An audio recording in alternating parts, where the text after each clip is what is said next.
보통 원전 투자하면 10년은 묵혀둬야 한다 이런 말 많이들 하잖아요.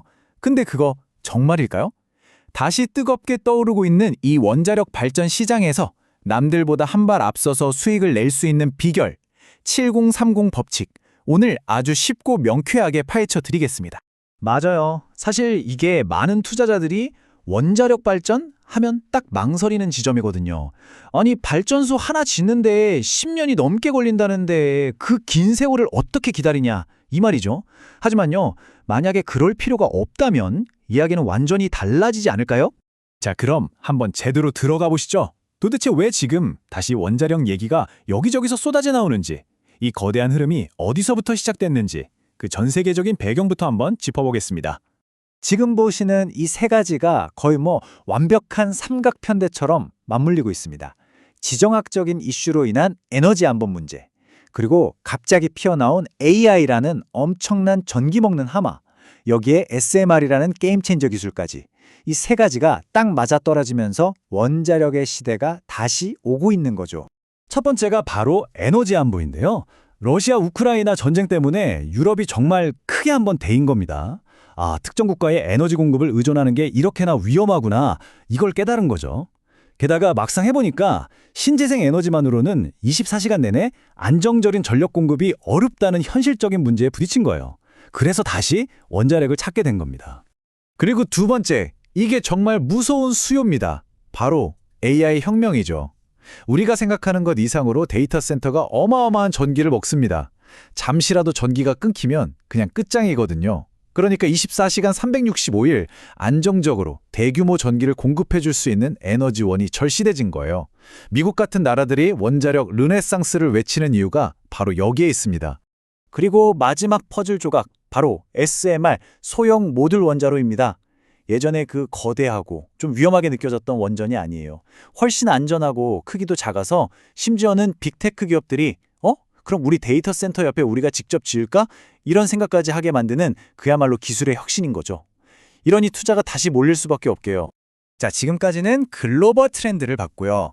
그럼 이 거대한 흐름 속에서 왜 하필 한국 기업들에게 이게 엄청난 기회가 되는지, 그것도 단기적인 기회가 되는지 한번 살펴보겠습니다. 바로 이겁니다. 이 타임라인이 오늘 이야기의 핵심이라고 할 수 있어요. 보세요. 미국은 원전 다 짓고 운영 시작해서 돈 벌려면 2030년, 그러니까 10년은 훌쩍 넘게 기다려야 해요. 근데 한국 기업들은요? 그럴 필요가 없어요.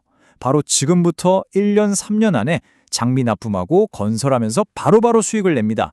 돈 버는 시점 자체가 아예 다른 게임이라는 거죠. 왜 그게 가능하냐? 바로 한국 기업들이 하는 비즈니스 모델, EPC 때문입니다. 쉽게 말해서 발전소를 다 짓고 운영해서 돈 버는 게 아니라 발전소를 짓는 데 필요한 핵심 부품, 설계, 시공, 이걸 제공하면서 돈을 버는 거예요. 그러니까 공사가 시작되는 순간부터 매출이 발생하는 구조인 거죠. 아니, 그럼 왜 미국이 직접 안 하고 한국에 맡기냐?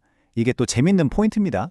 미국은 지난 수십 년간 원전 건설을 거의 안 하면서 관련 제조업 기반이랄까 숙련공들이 다 사라져버린 거예요. 근데 한국은 어떻죠? 조선, 방산, 전력기기 이런 중후장대 산업에서 세계 최강의 제조 역량을 그대로 가지고 있습니다. 이 격차가 어마어마한 거죠. 이 숫자를 보시면 감이 확 오실 겁니다. 미국에서 배 한 척 만들 돈이면 한국에서는 똑같은 배를 6척이다 만들 수 있다는 거예요. 이 정도의 압도적인 가성비와 기술력 때문에 미국이 원자력 르네상스를 하려면 한국 없이는 불가능하다, 이런 이야기까지 나오는 겁니다. 좋습니다. 이제 기회가 있다는 건 알겠어요. 그럼 이걸 어떻게 내 투자에 적용할 수 있을까? 이제부터 진짜 실전 전략 70%, 30% 투자 법칙에 대해서 자세히 알아보겠습니다. 전문가들이 추천하는 방법 중 하나가 바로 이 70-30 법칙인데요. 쉽게 말해 포트폴리오를 두 덩어리로 나누는 거예요. 70%는 묵직하게 중심을 잡아주는 안정적인 종목으로, 나머지 30%는 좀 더 공격적으로 높은 수익을 노리는 종목으로 채우는 거죠. 역할이 완전히 다릅니다. 70%의 중심주는 시장 전체가 성장할 때 꾸준히 따라가면서 내 계좌를 든든하게 지켜주는 역할을 하고요. 변동성이 상대적으로 낮겠죠.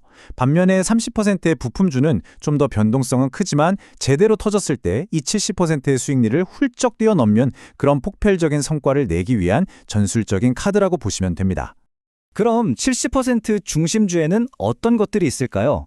예를 들면 원자로 같은 핵심 기기를 만드는 두산 에너빌리티, 원전 설계를 담당하는 한전기술, 그리고 유지보수를 책임지는 한전 KPS 같은 기업들이죠. 이런 회사들은 원전 산업 생태계에서 없어서는 안 될, 그야말로 대체 불가능한 플레이어들입니다. 시장이 커지면 가장 먼저 그리고 가장 확실하게 수혜를 볼 수밖에 없는 구조예요. 자, 그럼 30%는요? 여기에는 특정 부품에서 독보적인 기술력을 가진 강소기업들이 들어갑니다. 예를 들어 우진 같은 회사인데요. 원전의 두뇌와 신경망에 해당하는 아주 정밀한 계측기를 거의 독점적으로 공급하거든요. 이런 기업들은 시장이 딱 커지기 시작하면 그 수주량이 폭발적으로 늘면서 대형주보다 훨씬 더 높은 주가 상승을 보여줄 잠재력이 있는 거죠. 자, 여기까지 들으셨으면 이제 어떤 종목에 주목해야 할지 감이 오실 텐데요. 하지만 여기서 제일 중요한 게 남아 있습니다.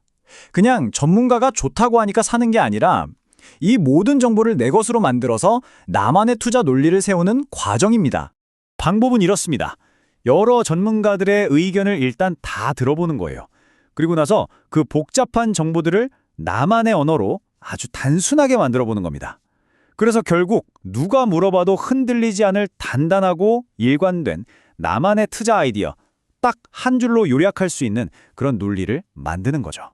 이게 왜 중요하냐면요. 분석이 너무 복잡해지면 오히려 혼란스러워서 결정을 못 냅니다. 위대한 시가 가장 단순한 언어로 쓰여지듯 투자에서도 가장 강력한 아이디어는 보통 가장 단순합니다. 내가 스스로 완벽하게 이해하고 설명할 수 있을 때 그때 비로소 확신을 갖고 투자할 수 있고 그게 수익으로 이어지는 거거든요. 그래서 오늘 이야기의 결론을 한 전문가의 이 말로 대신하고 싶습니다. 수익을 내기 위해서는 반드시 단순해야 한다는 것을 잊지 마십시오. 여러분도 이 복잡한 원전 시장 속에서 자신만의 명확하고 단순한 논리를 꼭 찾아내시길 바랍니다. 그것이 바로 성공 투자의 시작점이니까요.